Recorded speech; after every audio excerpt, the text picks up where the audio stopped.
Le Nouvel Esprit Public, Philippe Meyer. Bonjour.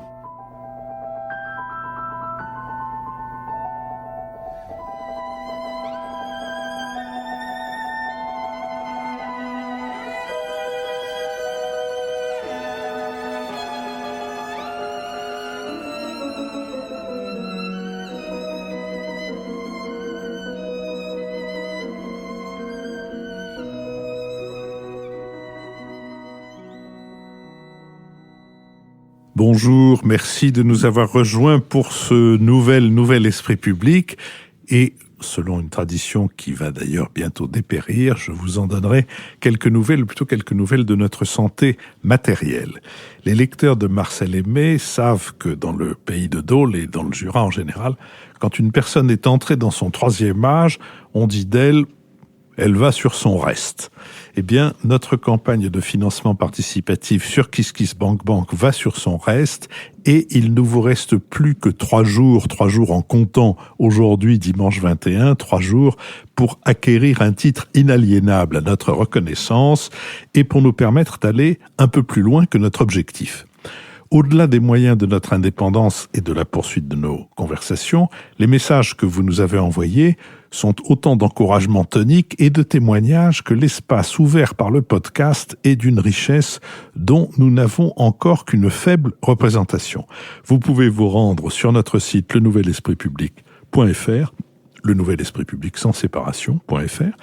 Vous y trouverez tous les moyens de nous soutenir et bien sûr également toutes les possibilités de réentendre tel ou tel des podcasts dont le sujet vous intéressera. Souvenez-vous que toute contribution compte et qu'il n'y a pas de petit soutien. C'est la raison pour laquelle je remercie aujourd'hui Jean Roch, Dominique Fillard, Erwan Le Guludec, Laurence Enaf, Nicolas Marcel.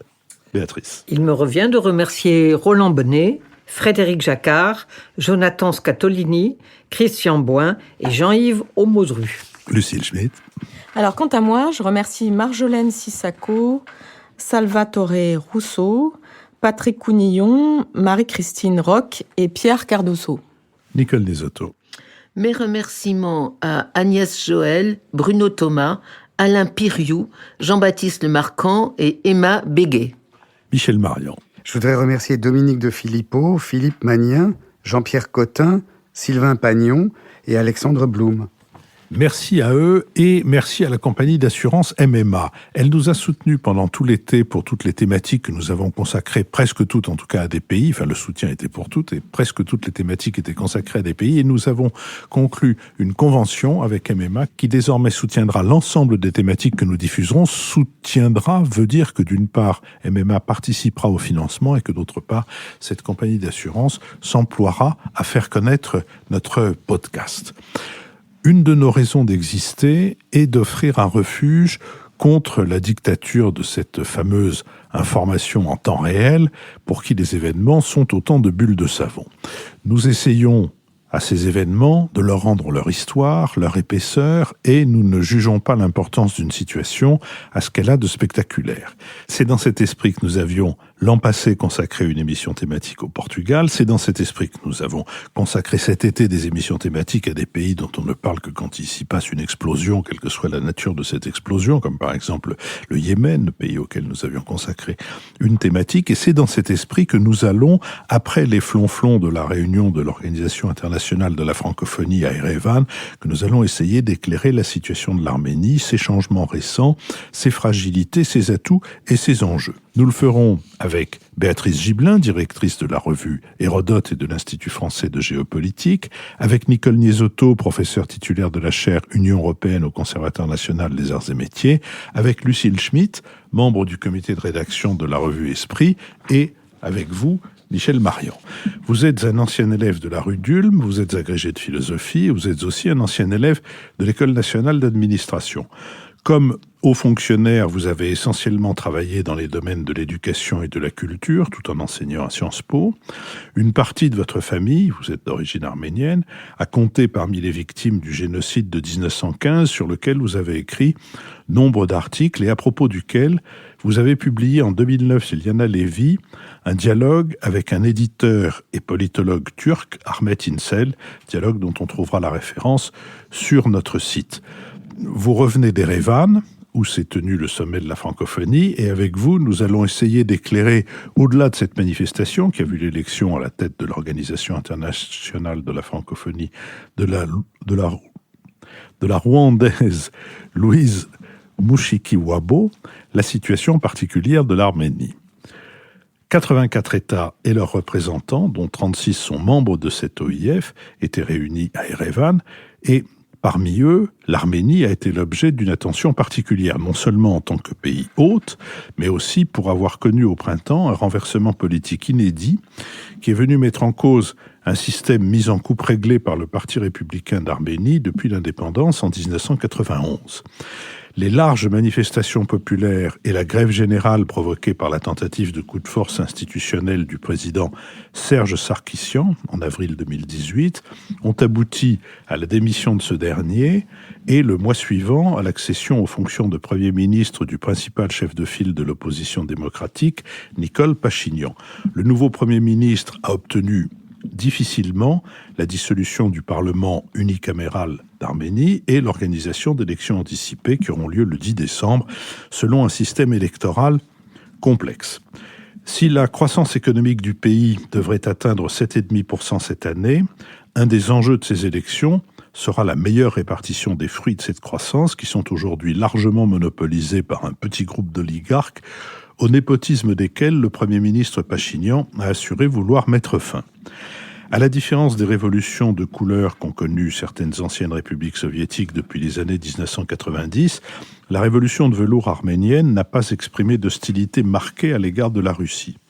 Pour autant, la présence d'une base militaire russe en Arménie et son appartenance à l'Union économique eurasienne font de l'Arménie un allié privilégié pour la Russie, qui a adopté une position diplomatique réservée au moment de la Révolution, mais qui entend conserver ses intérêts aussi bien que son influence. Enfin, comme on se doute, la mémoire du génocide de 1915 a joué un rôle non négligeable dans le regroupement populaire autour de Nikol Pachinian.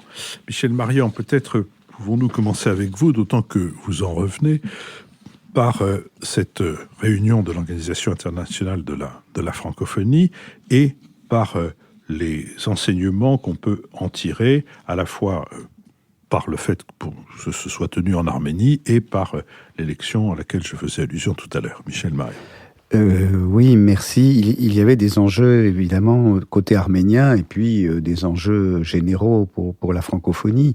Alors, les enjeux côté arménien, c'est que la toile de fond est que les relations entre la France et les Arméniens sont historiquement très fortes et politiquement très visibles, mais que il y a un contraste entre cette densité, cette visibilité d'un côté et la réalité aussi bien culturelle qu'économique. La France n'est pas l'un des partenaires principaux de l'Arménie du point de vue économique, et même en termes de présence culturelle, de système scolaire et universitaire, la France est derrière des pays comme l'Allemagne, par exemple, ou le Royaume-Uni. Sans parler évidemment des États-Unis.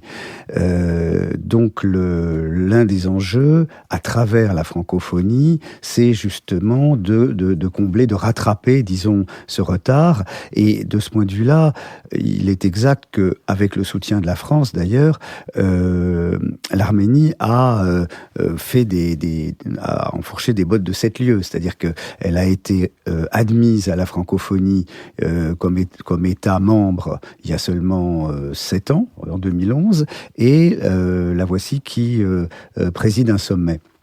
Donc ça a permis évidemment à ce pays de faire connaître ce qu'il était, alors qu'il est extrêmement enclavé et en particulier très distant de ce qui constitue les gros bataillons de la francophonie, c'est-à-dire l'Afrique, et de les faire connaître à un moment particulier, vous l'avez souligné, Philippe, qui est le moment où le pays apparaît comme ouvert à des changements. Donc c'était effectivement très intéressant pour les Arméniens. Et bon, on dit toujours ça après des sommets, mais il semble que ça ait marché d'une certaine façon. C'est-à-dire que l'Arménie se soit présentée sous un jour moderne et accueillant, ce qui est, évidemment, on reviendra peut-être là-dessus, plus facile à Yerevan que dans les provinces. Alors, pour ce qui est des enjeux et de l'élection. Oui. Alors, le principal sujet, c'était évidemment la nomination, le vote pour le secrétariat général. Et on savait depuis quelque temps, depuis assez peu de temps, que la France et les pays africains ne soutiendraient pas le renouvellement de Madame Jean, qui était la secrétaire générale canadienne d'origine haïtienne. Moi, j'étais un peu comme tout le monde, c'est-à-dire c'est un sujet que je connaissais assez vaguement, et spontanément, quand on lisait la presse, on avait l'impression d'un mauvais coup qui était fait à une personne qui, par ailleurs, n'avait pas démérité. Bon, quand on se voit sur place, qu'on se mélange un peu aux délégations, on se rend compte que, malgré tout, son bilan n'avait pas été très bon. Alors, bien sûr, il n'avait pas été très bon, ça on le savait, pour la France, au sens où l'administration de la francophonie était passée doucement dans les mains des Canadiens, mais ça, après tout, d'un point de vue universel, pourquoi s'en plaindre? Mais il n'avait pas été très bon non plus du point de vue du bilan de Madame Jean comme secrétaire générale. Beaucoup de gens lui reprochaient d'avoir fait des nominations un peu faciles et d'avoir une sorte d'autocentrage autour d'elle qui était une personne qui avait surtout une formation à la communication plus qu'au management. Donc, en réalité, je n'ai rencontré personne qui l'ait regretté. C'est simplement que la façon dont ça s'est fait n'a pas évidemment été, c'est jamais le cas dans ce genre de situation, n'a pas fait grand-chose pour la popularité ou la sympathie de ceux qui ont porté le coup. C'est-à-dire les Français en réalité. Voilà ce qu'on peut dire. Maintenant, on revient presque à la situation ordinaire, c'est-à-dire que c'est un Africain. C'était le cas avant. Madame Jean était la première non-africaine. C'est un Africain une Africaine qui va, en l'occurrence, qui va être secrétaire général. Et là se pose la question. Autant il est légitime de se dire que c'est important que l'Afrique soit à la manœuvre dans cette organisation où elle est non seulement actuellement la plus importante, mais en plus le devenir démographique fait qu'elle va l'être de plus en plus. Là où on peut se poser des questions, c'est pourquoi une rwandaise, quand par ailleurs on affirme que la francophonie n'est pas seulement une langue, mais des valeurs. Béatrice Gibelin. Oui, effectivement, le débat est important. C'est là où on peut dire la francophonie, au fond, à quoi ça sert, qu'est-ce que c'est. Mais on voit bien que c'est effectivement un des lieux de soft power possible pour les États qui sont dans cette organisation. Et pour la France, au premier chef, bien sûr. Alors, le choix du Rwanda, il est, à mon avis, éminemment géopolitique. Il faut se souvenir qu'il y a quand même eu un génocide au Rwanda qui a été très très douloureux, Tutsi contre Hutu, voilà, et que la France a joué un rôle dont on a du mal à y voir très très clair. Pour certains, ils ont favorisé ce génocide. En tout cas, il y a eu commission d'enquête. Les choses restent un peu troubles. Et il semblerait qu'on arrive à un moment où ça commence à se stabiliser. Donc il y a un enjeu peut-être important là. La deuxième chose qui me semble importante, c'est que le Rwanda, c'est tout près de la République du Congo, et qu'il y a eu énormément de réfugiés du Rwanda au Congo, que c'est la France aussi qui a dû gérer un certain nombre de camps de réfugiés dans des situations extrêmement difficiles, dont on a beaucoup moins parlé. On s'est focalisé, à juste titre, sur ce qui s'était passé dans le génocide, moins sur ce qui s'est passé en Itrurie, juste à côté, où les choses ont été aussi extrêmement difficiles. Donc choisir le Rwanda, c'est aussi un signe qui est donné par rapport au Congo, et disons à l'Afrique médiane, d'une certaine façon. Troisième élément qui me semble important, c'est que le Rwanda vient de choisir le Commonwealth et choisit aussi la francophonie. Donc le fait de jouer, j'allais dire, des deux, c'est-à-dire on ne se met pas exclusivement sous la coupe des Anglais, mais on se met pas non plus sous la coupe exclusivement de la francophonie. Et aussi quelque chose à prendre, à mon avis, à prendre en compte, c'est un tout petit État, très densément peuplé, avec des problèmes internes, sous la férule, effectivement, d'un chef d'État Tutsi qui est assurément un homme d'État à la poigne très fort, avec des côtés, on va dire, de dictateur si on veut aller vite. Mais il fallait remettre aussi un pays sur pied, ce qui était pas évident. Donc ça peut être un peu choquant en disant mais quoi, on confie la francophonie à une ministre des Affaires étrangères d'un type comme ce dictateur Tutsi, c'est pas une bonne chose. Wait and see. Lucille Schmitt.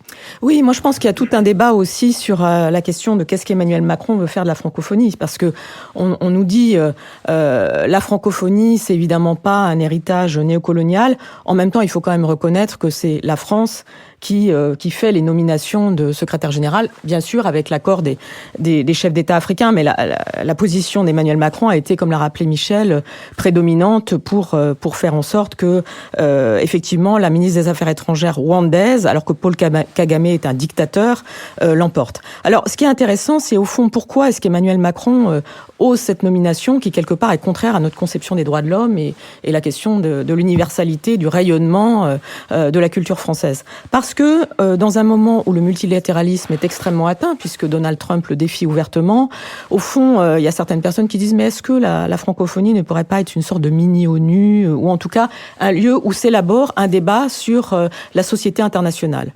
Pourquoi pas? On peut quand même remarquer que l'énorme majorité africaine dans la francophonie rend en tout cas les choses assez biaisées, mais on peut dire que c'est un outil de rayonnement pour la France, et rappeler qu'aujourd'hui la question de l'élargissement de la francophonie, enfin de cette organisation de la francophonie, fait que il y a énormément d'États, notamment le Qatar. Je rappelle qu'un des enjeux, c'était aussi qu'il a fallu écarter la candidature de l'Arabie Saoudite. Il y a énormément d'États où il y a très peu de francophones qui aujourd'hui sont membres de la francophonie. Et donc, on doit se poser la question des objectifs de cette instance. Est-ce que c'est une mini-ONU avec 100 millions d'euros de budget? Est-ce que c'est un endroit où, quelque part, on continue à tisser un pouvoir d'influence? Ou est-ce qu'on fait semblant d'avoir un pouvoir d'influence? Je crois que c'est ça la question qui est posée. Oui, l'Arménie elle-même a 7%, je crois, de francophones. Nicole Nisotto. Oui, juste un mot sur la France et la francophonie.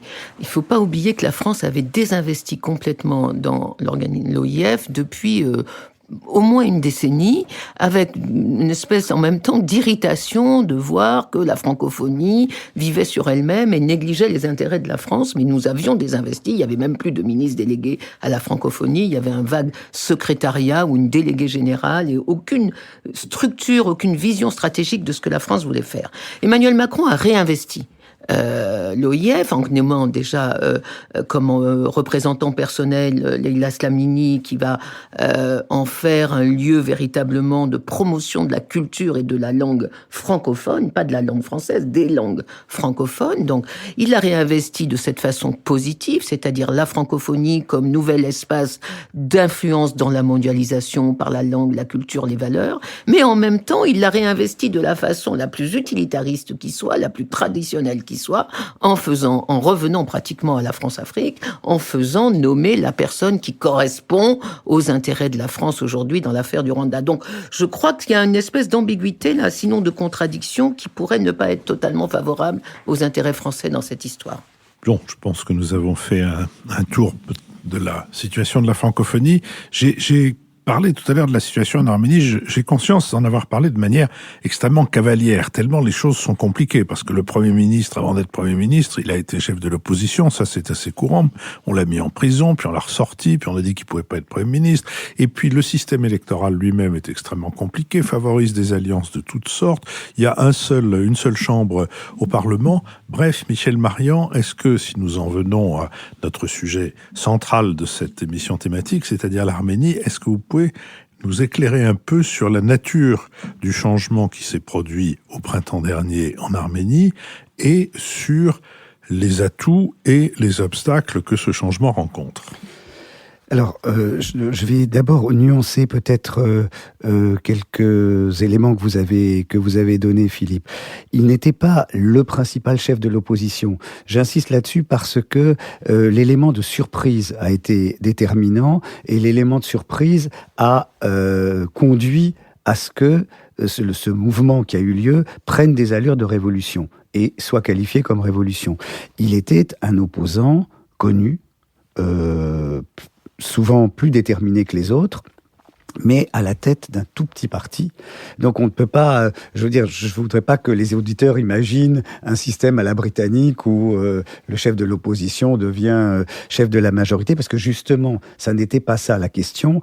On avait en Arménie un régime qui ne doit pas non plus être vu à travers la caricature qu'en a donné le mouvement. C'est-à-dire que c'était un régime tout à fait oligarchique, corrompu, on va revenir là-dessus, mais du point de vue de la liberté de la presse et même du point de vue des droits de l'homme, depuis 2-3 ans, c'était correct. C'est-à-dire que tout le monde pouvait s'exprimer, y compris Nicole Pachinian.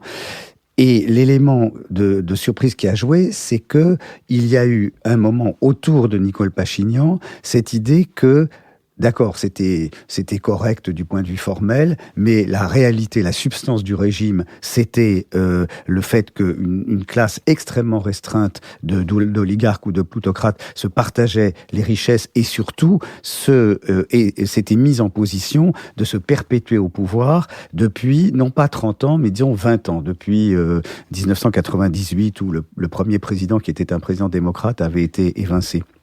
Donc depuis ces 20 ans, effectivement, beaucoup de choses étaient possibles en termes d'expression, mais rien en termes de changement par la voie des urnes. C'est ça qui a cristallisé extrêmement vite, et je répète de façon surprenante, parce que les réformes qu'avait mises en place le président précédent, Serge Sarkissian, étaient des réformes qui avaient été avalisées légalement. C'est-à-dire qu'il avait présenté au référendum la manœuvre à la Poutine, qui consistait, puisqu'il ne pouvait plus se représenter une troisième fois comme président, de faire passer le régime de présidentiel à primo-ministériel, enfin à parlementaire, disons. Ça avait été accepté. Et d'ailleurs, Nicole Pachinian, et là on peut voir peut-être quelque chose d'assez visionnaire chez lui, avait été l'opposant qui s'était le moins opposé au principe du passage au régime parlementaire, alors que tous les autres avaient, et en vain, attaqué cette évolution. Ensuite, Sarkissian a fait la deuxième étape de son plan, qui était de gagner les élections parlementaires pour, au moment où la Constitution changerait, être en position, donc, comme Poutine par rapport à Medvedev. Il a gagné encore, très nettement. Et c'est vraiment de façon, donc je répète, surprenante, que lorsque Pachinian a dit non mais ça suffit, on n'est pas un régime de type africain, et tout le monde comprenait, de type poutinien, c'est inacceptable qu'il fasse servir la Constitution, dont je ne remets pas en cause la nouvelle Constitution, le principe, qu'il la fasse servir à sa perpétuation au pouvoir. Et là, le contenu de ce message, dont on aurait pu penser qu'il avait déjà été invalidé par les décisions précédentes, les décisions populaires même précédentes, il est passé. Alors il est passé, ça veut dire plusieurs choses. Ça veut dire que Pachinian a remis en route une machine de confiance dans l'expression politique. Jusque-là, finalement, d'accord, Sarkissian avait gagné le référendum, les élections, mais ça ne voulait rien dire. Ça ne voulait rien dire à cause des achats de voix, ça ne voulait rien dire à cause de l'absence complète de transparence des élections. Donc voilà, je crois que ça c'est l'élément important dans la dynamique. Il y a un deuxième élément qui est très important, c'est que il a surpris aussi, non pas simplement par le contenu de la revendication, mais par la méthode de contestation. Il a surpris parce qu'il a commencé, il n'est pas parti de Yerevan, il est parti du nord, des régions les plus déshéritées, parce que il y a évidemment une opposition entre Yerevan, qui est une capitale qui est de plus en plus belle à voir, disons, et l'ensemble des provinces, mais entre les provinces, il y a aussi une différence, disons, entre le nord, qui est un peu, pour les gens qui connaissent la Russie ou l'Ukraine de l'intérieur, qui est un nord ex-industrialisé, totalement à l'abandon, qui en plus en Arménie, avec un tremblement de terre dont les conséquences n'ont toujours pas été totalement l'équipement n'a pas été restauré. Il est parti, et le Sud qui est agricole et qui donc s'en sort mieux quand même, et qui d'ailleurs votait davantage pour Sarkissian. Donc le Nord, c'est sa région à lui. il est parti de là, des villes du Nord, et je ne veux pas dire que c'est l'entrée ensuite de Jésus à Jérusalem, mais il y avait quand même un aspect, enfin vous nous regardez, enfin vous nous considérez. Donc le simple fait pour les gens de savoir qu'il avait été là et qu'il les avait pris en compte changeait tout. C'est-à-dire que ça devenait des soutiens inconditionnels. Et maintenant, les gens l'appellent dans tout le pays Mertora, qui veut dire notre enfant, notre fils. Donc il ne faut pas lui faire de mal. S'il nous appelle, on viendra à sa rescousse. Nicole Nisotto, notre mère. Oui. On a l'impression... Notre sœur. On a l'impression que l'Arménie ne fait jamais vraiment les choses comme tout le monde. Parce que dans les années 2003-2004, quand il y a eu les révolutions roses et oranges en Géorgie et en Ukraine, l'Arménie est restée très en retrait, et peut-être parce que sa priorité, son obsession presque sur le Haut-Karabakh, faisait qu'elle avait tellement besoin de la protection russe qu'elle ne pouvait pas, entre guillemets, se permettre une révolution démocratique. Aujourd'hui, dans la révolution démocratique qui est en cours, le nouveau Premier ministre, donc Nicole Pachinian, dit très clairement qu'il sépare les questions intérieures, qui doivent effectivement changer, des questions extérieures, qui doivent rester dans un statu quo parfait. Et il dit, dans plusieurs interviews, qu'il ne remet en cause ni son appartenance sur le plan économique à l'Union euro-asiatique, ni son appartenance au pacte de sécurité avec la Russie, qui a une grosse base en Arménie, etc., etc. Et donc, dans les deux cas, c'est très différent de ce qu'ont fait les autres, parce qu'en Géorgie et en Ukraine, la démocratisation intérieure s'accompagnait d'une haine et d'une volonté de rupture très forte avec Moscou. Alors, deux questions en découle. La première, est-ce que le fait que maintenant la priorité soit la démocratisation intérieure veut dire que le Haut-Karabakh la question du Haut-Karabakh est devenue plus un boulet que véritablement une question d'identité nationale pour l'Arménie? Et deuxième question, est-ce que c'est tenable? Est-ce qu'on peut comme ça séparer révolution intérieure et conséquences géopolitiques?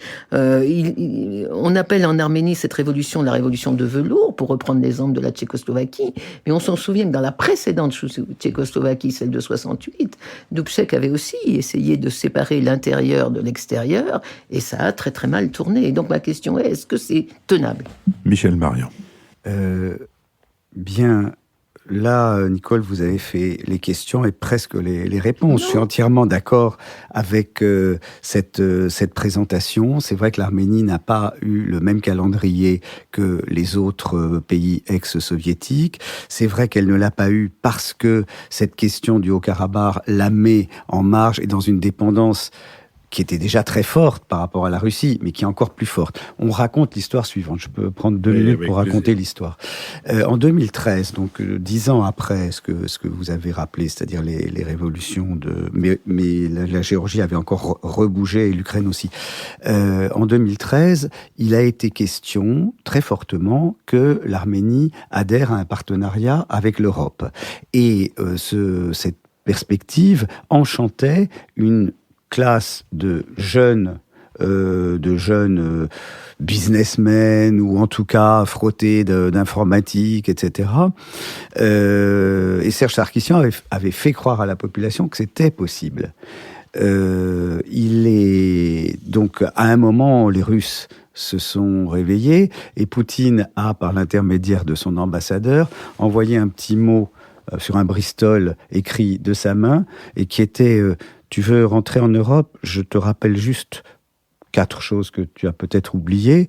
La première, c'est que le prix du gaz que la Russie vend à l'Arménie est inférieur de moitié à son prix sur le marché international. La deuxième, c'est que tu as à peu près 1 million d'Arméniens en Russie et que ces Arméniens envoient des transferts, ce qu'on appelle en économie des transferts, qui représentent à peu près 20% du PNB arménien, ce qui est un record, je crois, absolument universel. Il peut y avoir, finalement, il pourrait y avoir davantage de frais bancaires sur ces transferts qu'il n'y en a aujourd'hui.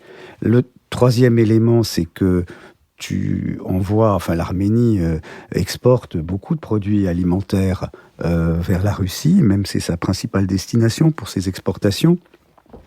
Nous avons ici des chimistes, des biologistes, des agronomes qui sont extrêmement forts, qui jusqu'à présent n'ont pas regardé de près la qualité de ces produits alimentaires, comme ils l'ont fait pour les produits géorgiens, par exemple, l'année dernière. Est-ce que tu penses que tu peux continuer comme ça? Et le quatrième élément, tu connais l'Azerbaïdjan. Et voilà, et le lendemain, Sarkissian a dénoncé l'accord avec l'Union européenne et est revenu sagement dans l'Union euro-asiatique. Donc, il faut rappeler d'un mot l'Azerbaïdjan, parce que c'est oui, l'Azerbaïdjan, c'est la république voisine à laquelle était rattachée la région du Karabakh, qui était peuplée très majoritairement d'Arméniens, et cette région du Karabakh, dès qu'il y a eu la perestroïka, a commencé à bouger, et il y a une guerre s'en étant suivie, avec une victoire de l'Arménie, mais donc il y a donc les gens du Karabakh, les Arméniens du Karabakh ont récupéré la maîtrise du territoire, mais ça n'a jamais été accepté ni par l'Azerbaïdjan, ni par la Turquie qui a soutenu l'Azerbaïdjan en imposant un blocus à l'Arménie, ni par la communauté internationale. Et donc il y a des pourparlers sous l'égide d'un groupe de l'OSCE avec les États-Unis, la Russie et la France qui durent depuis 20 ans en vain, avec de temps en temps des réveils la plupart du temps dû à l'Azerbaïdjan, ce qui est naturel, sur la frontière, avec quand même en moyenne un mort par jour, un soldat tué par jour. Alors, il y a effectivement deux questions. Il y a la question, on l'a vu, de la dépendance globale par rapport à la Russie. Alors, cela est incontestable.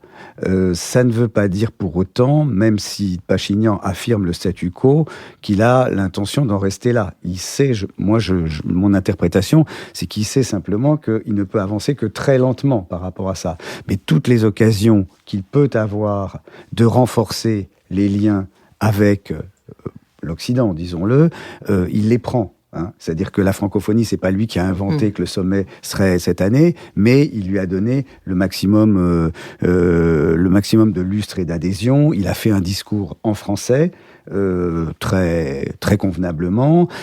Il a aussi montré donc à tous ces francophones qui étaient là sa popularité, puisqu'il y a eu un concert à un moment, et chaque fois que son image passait à la tribune, tous les jeunes qui étaient là scandaient son nom, ce qui évidemment, au bout de 6 mois, était pour les autres présidents quelque chose comme un rêve.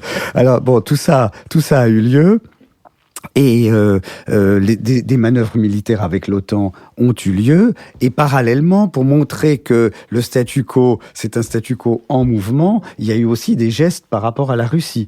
Par exemple, et ça c'est sur un point extrêmement important, il a envoyé un contingent arménien avec les troupes russes en Syrie. Ça, c'est extrêmement, extrêmement récent. Donc, c'est une façon de dire on peut renforcer de chaque côté. Donc, il y a ce souci, je pense, d'accroître les marges de manœuvre, mais en sachant que ce sera extrêmement lent.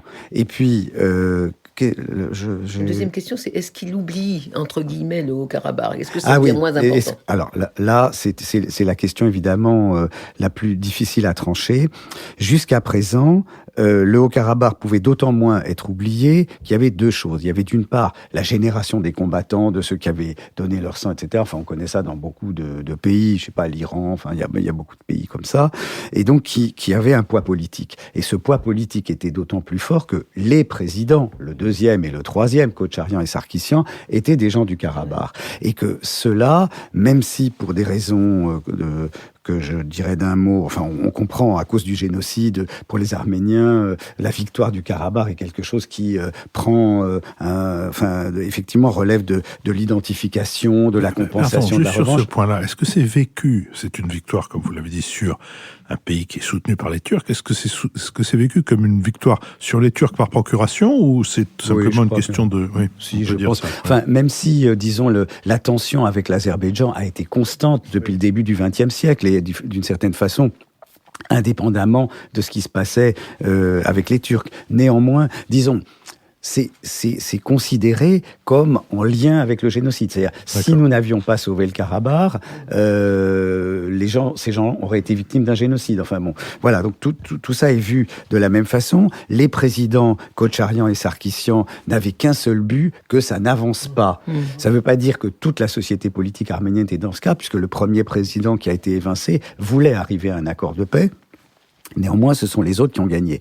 Mais il y avait aussi donc le fait que la population, et en particulier la population de Yerevan, considérait, c'est deux plans de conscience un peu différents, qu'elle était exploitée par les gens du Karabakh, et que l'aide internationale allait au Karabakh. Et c'est vrai que quand on se promène à la campagne du Karabakh est beaucoup plus opulente que celle d'Arménie. Donc tout ça crée finalement une forme d'exaspération. Maintenant, si vous demandez à des Arméniens, on peut espérer donc qu'il y ait une relève de génération, et en tout cas le fait que soient associées plus directement au pouvoir toutes ces régions dont j'ai parlé grâce à Pachinian, tout ça, ce sont des signes effectivement de passage, comme vous l'avez dit, au second plan de la question du Karabakh. Mais entre le passage au second plan et le fait d'admettre en public, bon, vous avez rappelé, Philippe, moi j'ai des origines arméniennes, donc j'ai de la famille, on discute très librement.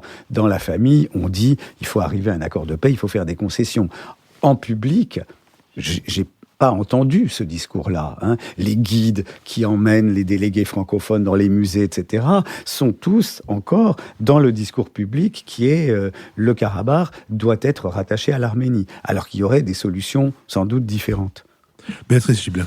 Oui, ce qui me semble extrêmement intéressant, comme quoi les hommes, à des moments donnés de l'histoire, c'est vraiment important. Et que Nicole Pachinian a l'air d'avoir une sorte de maturité des sens, des rapports de force, qui est, à mon sens, un formidable atout. Où il tire peut-être un enseignement de ce qu'ont fait les Géorgiens. Par exemple, l'expérience des Géorgiens en 2008 donne à réfléchir sur le fait que voilà, on a la Russie et que c'est pas la peine de faire le malin. Et si on compte sur l'Occident pour qu'elle arrive nous sauver, bon, ça va, on a compris, elles viendront pas. Donc je trouve que c'est sans doute une des grandes chances pour l'Arménie et les Arméniens aujourd'hui d'avoir quelqu'un de cette, j'allais dire, finesse politique-là. C'est pas la peine d'agiter le chiffon rouge devant Poutine. C'est complètement inutile, mais je vais quand même pas non plus ne pas donner des signes d'une certaine ouverture, parce que il y a un élément aussi qui est important, c'est une diaspora, je crois, d'1 million d'Arméniens qui est en Russie. 1 million et demi. 1 million et demi. Donc, c'est extrêmement important. Et il y en a un petit million aussi qui est à l'extérieur aujourd'hui en France et Non, plus, parce qu'il y en a beaucoup aux États-Unis. Vous vous rendez compte, 1 million aux États-Unis, 500 000 en France. Bon. Mais vous avez raison, c'est la diaspora en Russie qui pèse le plus. C'est elle qui envoie l'argent. Et quand même un pays où il y a plus de gens à l'extérieur qu'à l'intérieur, puisque c'est un pays d'un petit 3 millions d'habitants, c'est une donnée qu'il faut avoir en tête quand on gère un pays. On peut pas dire, voilà, ma seule souveraineté sans penser à l'aide de ceux qui sont à l'extérieur. Donc je trouve que c'est une particularité. Il n'y a pas beaucoup de pays, comme ça peut-être la Grèce avec tous ceux qui repartent de nouveau, mais il n'y a pas beaucoup de pays qui sont dans cette situation-là. Et puis une histoire de l'Arménie qui est très liée à celle de la Russie depuis longtemps, et pour lequel qu'on n'efface pas non plus comme ça. Puis moi, il y a un autre élément auquel je pense, c'est le rôle de l'Iran avec l'Arménie. Parce que les Arméniens sont nombreux en Iran aussi, ont un rôle qui est plutôt important en Iran dans le domaine des affaires, des échanges et autres. C'est aussi une histoire qui est très étroite entre l'Arménie et l'Iran. Et l'Arménie se trouve au cœur du Caucase, dans une situation qui peut être stratégique extrêmement intéressante, entre des liens forts avec la Russie, des liens quand même importants avec l'Iran, une ouverture incontestable sur l'Occident. Il reste la question de la fermeture avec la Turquie, et là on y arrivera sans doute, et c'est pas la situation actuelle qui va arranger les affaires. Donc est-ce que vous voyez l'Arménie pouvant tirait, j'allais dire, son épingle du jeu de ce savoir-faire, de ces relations qu'elle a depuis très très longtemps, le savoir-faire des Arméniens dans cette situation géopolitique-là. Je vais essayer de faire des réponses courtes parce que vous avez brossé l'ensemble du tableau régional. Premièrement, sur l'expérience et la maturité politique de Pachinian, elle a joué aussi, pas simplement à partir du souvenir repoussoir, disons, des révolutions de couleur, mais elle a joué aussi à partir de l'autocritique qu'il a faite de ce qui avait été le mouvement en 2008 qui avait abouti à 10 morts. 10 morts, ça avait traumatisé les Arméniens, c'était la première fois qu'ils se tiraient les uns sur les autres. Et d'ailleurs, maintenant, il y a les conséquences, il y a les procès qui courent sur les dirigeants de l'époque. Mais il a surtout tout fait pendant les 3 semaines de cette dynamique irrépressible pour éviter que ça se reproduise. Et en particulier, il a pensé à quelque chose, c'est quand il demandait aux gens d'occuper, parce qu'ils ont occupé pendant pas mal de temps les rues, etc. Vous rentrez dormir le soir chez vous. Qu'il n'y ait pas d'embrouille, de provoque le soir. Et ça a remarquablement marché. Ça donnait une allure effectivement beaucoup plus gandhienne, disons, à l'affaire. Deuxièmement, la Géorgie. Il y a l'aspect repoussoir, mais il y a l'aspect modèle aussi. Alors évidemment, les rivalités d'ego entre Arméniens et Géorgiens sont telles que jamais ils vont le dire, les Arméniens. Néanmoins, la lutte que Saakachvili a menée contre la corruption a été ressentie comme extrêmement positive en Arménie. Et donc, a un peu déclenché l'idée que c'était possible. Si on se donnait ça comme objectif principal, c'était possible. Alors, on peut penser que Saakachvili avait bénéficié d'une aide occidentale qui lui a permis de relever les salaires des fonctionnaires et donc de lutter vraiment contre la corruption. Cette aide n'est pas encore là pour l'Arménie, mais elle a été demandée à l'Europe. Le lien est fait entre vous nous aidez à sortir de la corruption, mais il faut que vous nous donniez un peu d'argent. Avec la Russie, oui, les liens sont de 2 siècles. Mais l'histoire de l'Arménie fait 20 siècles, 25 siècles. Et il y a toujours eu une puissance orientale d'un côté et une puissance occidentale de l'autre. Elle s'appelle Russie aujourd'hui. Elle s'appellera peut-être pas Russie tout le temps. Donc, il faut regarder très précisément. Alors, ce qui peut-être peut faire bouger les choses, ce que j'ai cité ça tout à l'heure, c'est la Syrie. C'est-à-dire qu'en Syrie, il y a les Russes, les Iraniens, et pour la première fois, il y a entre les Russes et les Turcs une forme de coopération. Ça paraît dangereux, a priori, pour les Arméniens. En fait, ça ne l'est peut-être pas. Ça va peut-être ouvrir des perspectives. Parce qu'à partir du moment où Russes et Turcs entrent dans un jeu plus mobile entre eux, ça veut aussi dire que pour l'Azerbaïdjan, les choses vont peut-être changer, que l'Azerbaïdjan va vouloir rentrer dans le pacte de défense russe sans que ça gêne la Turquie. Et s'il fait ça, à ce moment-là, tout peut changer. C'est-à-dire, on peut peut-être trouver une solution pour le Karabakh. L'Iran, enfin... l'Iran, là, les Arméniens ont un faible. Ça a été la puissance orientale avant que ce soit la Russie. Et on ne peut pas leur faire dire un mot contre les Iraniens. Les Iraniens sont formidables, ils viennent faire du tourisme. Les Iraniens sont vraiment très tolérants avec nous. On leur a construit une mosquée, etc.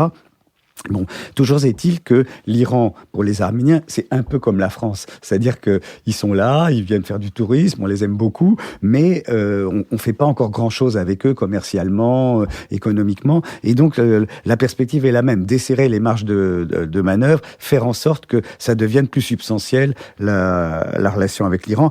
Est-ce que ça va permettre, est-ce que cette situation où à la fois la Russie a besoin d'un socle, d'un support, disons, pour pouvoir être là de façon maintenant constante en Syrie, ça ferait que, autant jusqu'à présent, elle avait besoin d'une sorte de guerre larvée entre Arménie et Azerbaïdjan, au contraire, là maintenant, elle pourrait considérer qu'elle a besoin d'une paix. Qu'on m'embête pas. Voilà, ça c'est la situation de base. Et puis l'autre situation, c'est l'isolement international de l'Iran. Est-ce que l'Arménie peut être une sorte de plateforme ? Jusqu'à présent, les Américains ont toléré d'une certaine façon les liens particuliers. Lucille Schmitt. Oui, moi je voulais dire plusieurs choses. C'est que d'abord, quand on parle de l'Arménie, on pense très souvent d'abord aux Arméniens. C'est-à-dire que Béatrice rappelait qu'il y a une diaspora qui est importante. Elle est même plus importante que ce qu'on a dit. C'est-à-dire que c'est un pays de 3 millions d'habitants. Il y a entre 8 et 10 millions d'Arméniens de par le monde.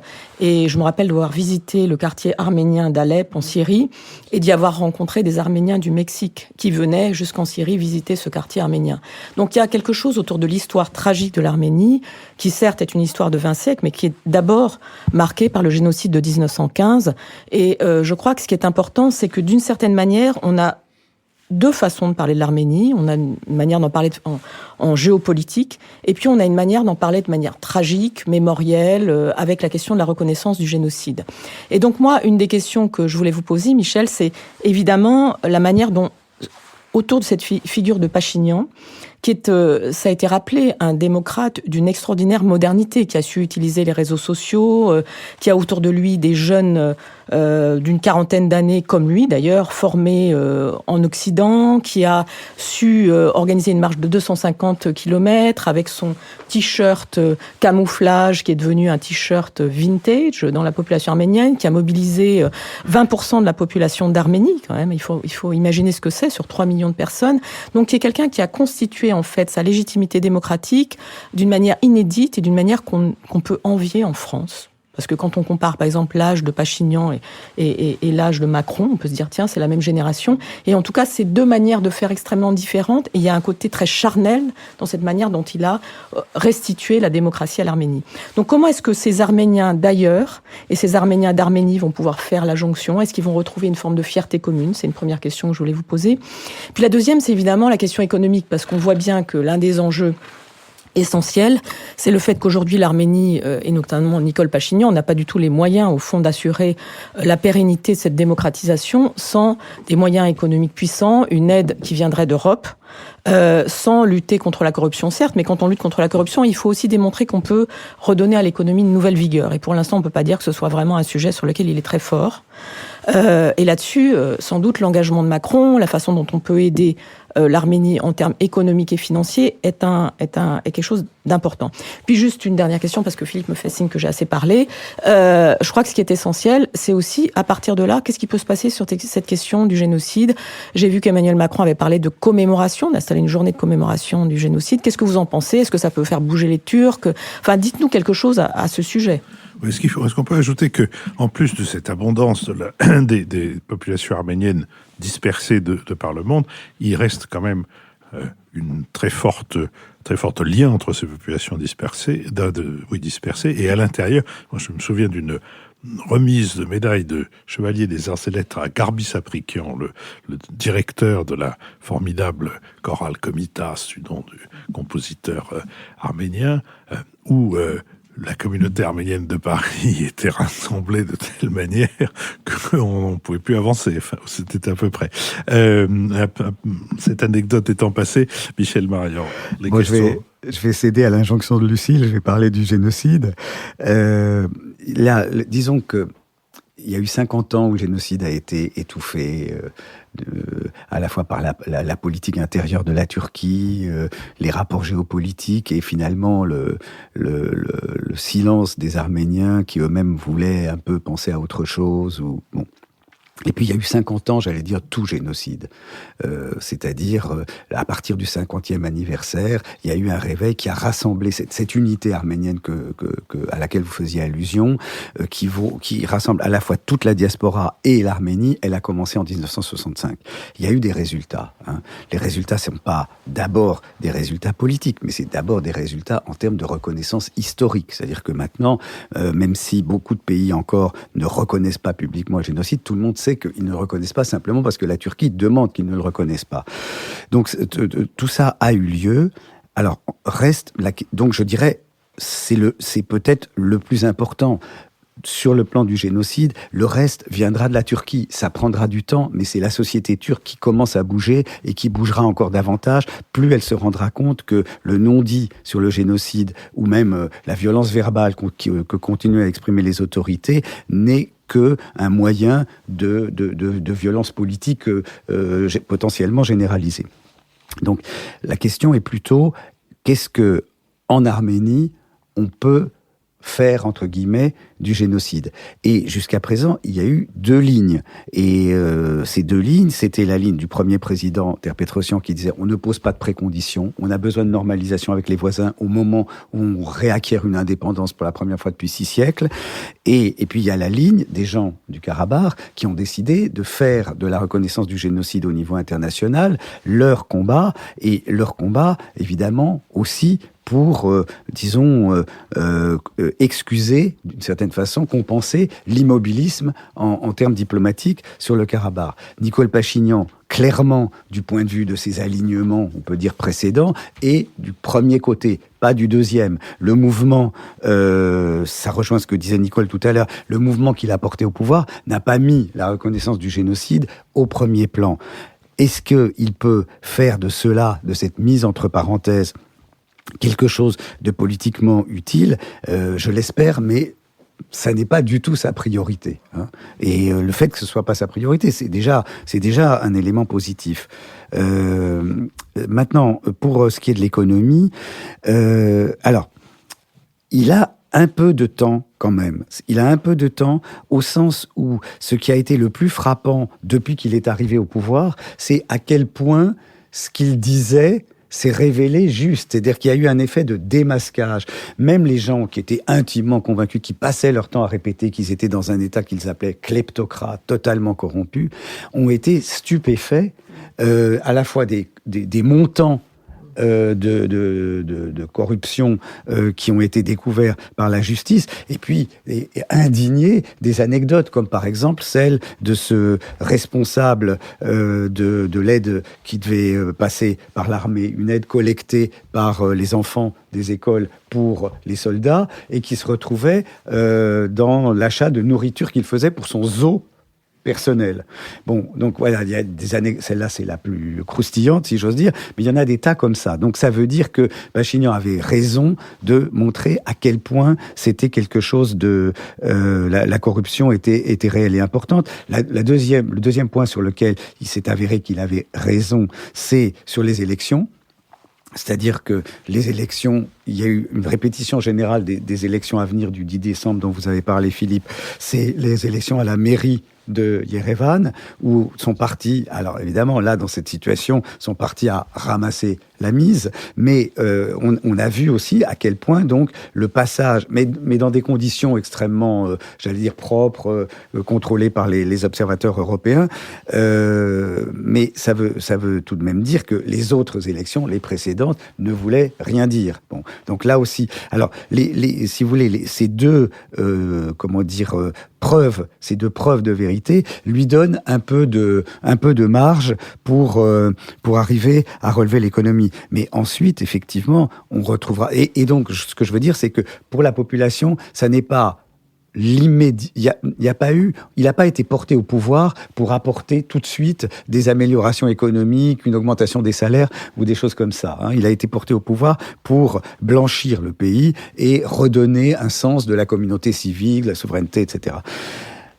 Après, évidemment, se poseront toutes ces questions. Et là, je suis assez d'accord avec vous pour dire que sans aide internationale forte, ça va être difficile de relever ce pays enclavé. Mais je suis aussi d'accord avec ceux qui pensent que le seul moyen, c'est tout de même de normaliser avec la Turquie et l'Azerbaïdjan. Peut-être pas à n'importe quelle condition, bien sûr, mais de normaliser. Parce que quand on parle d'aide internationale, sans même parler d'aide, tant que l'Arménie est mise à l'écart des choses qui sont vraiment importantes, c'est-à-dire des projets de gazoducs, d'oléoducs, etc., tout le reste, tout ce qui peut être apporté par l'informatique, par l'agroalimentaire, etc., c'est important. Mais ça n'a pas la même, capacité structurante que ce dont bénéficie actuellement l'Azerbaïdjan, même si l'Arménie n'a pas de pétrole de toute façon.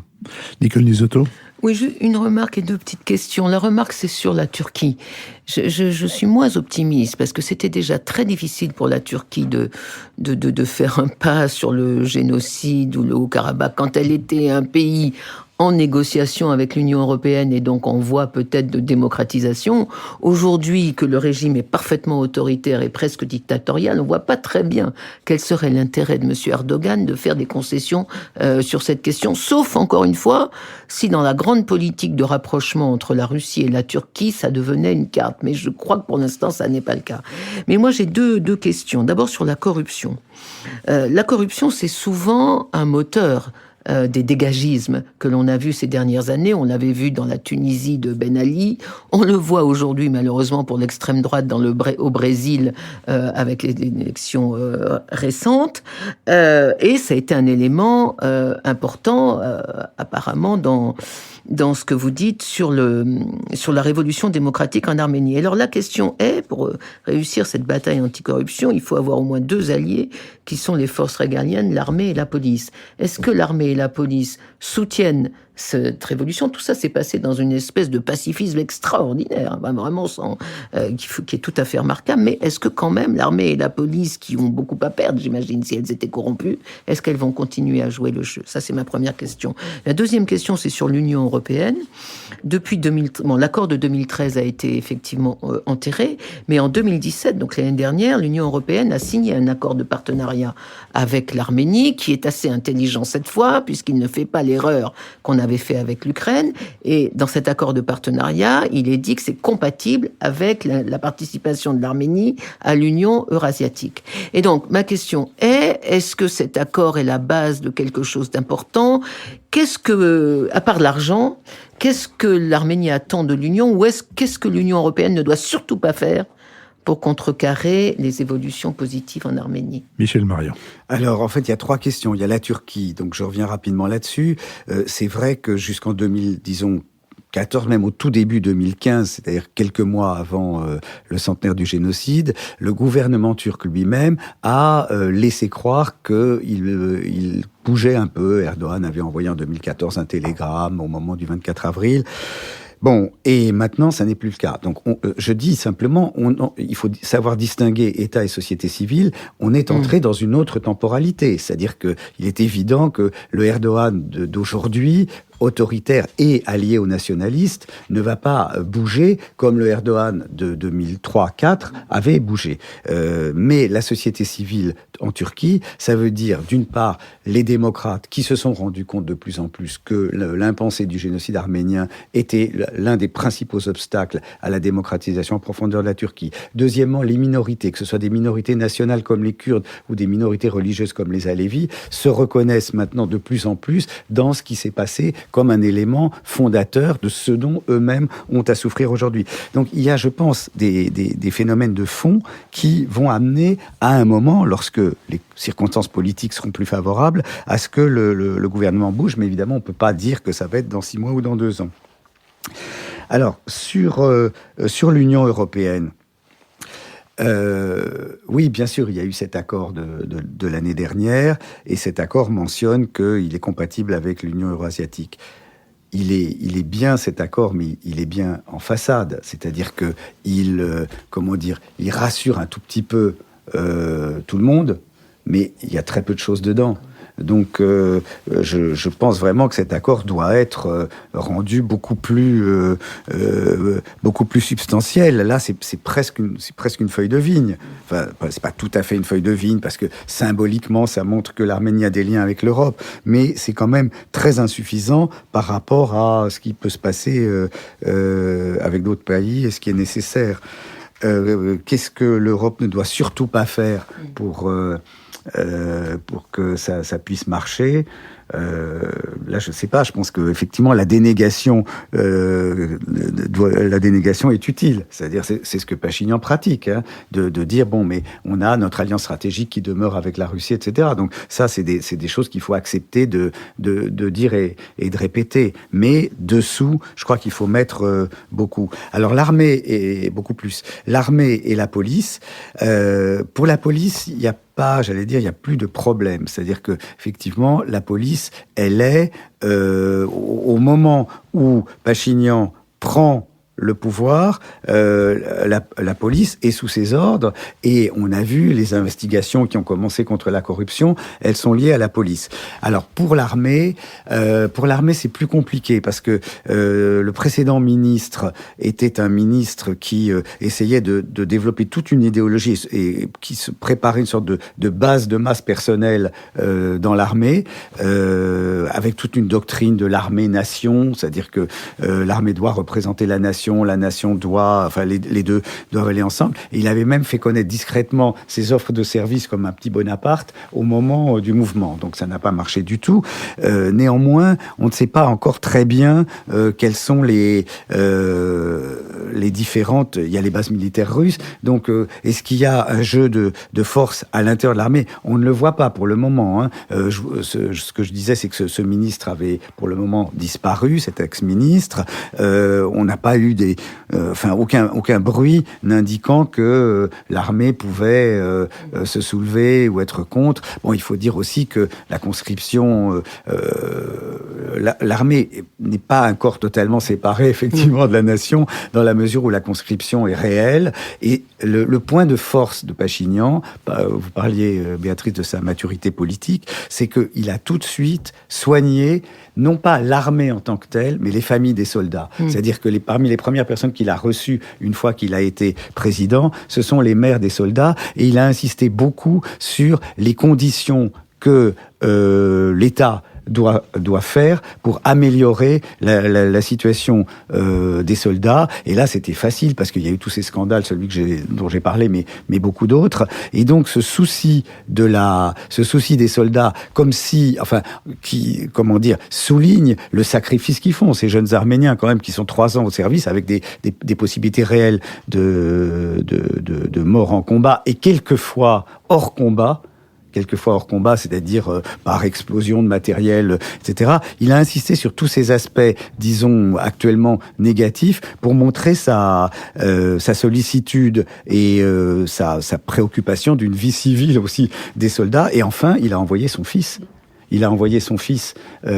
Combattre, ce que les autres, évidemment, ses prédécesseurs ne faisaient pas du tout. Et ça permet aussi à sa femme de mener, j'allais dire, pas une autre politique, mais de commencer à mettre en place un autre discours. Elle a fondé une association qui s'appelle Women for Peace et qui cherche des partenaires en Azerbaïdjan. Donc, oui, c'est tout ça, je le dis, c'est desserrer les marges lentement, mais partout.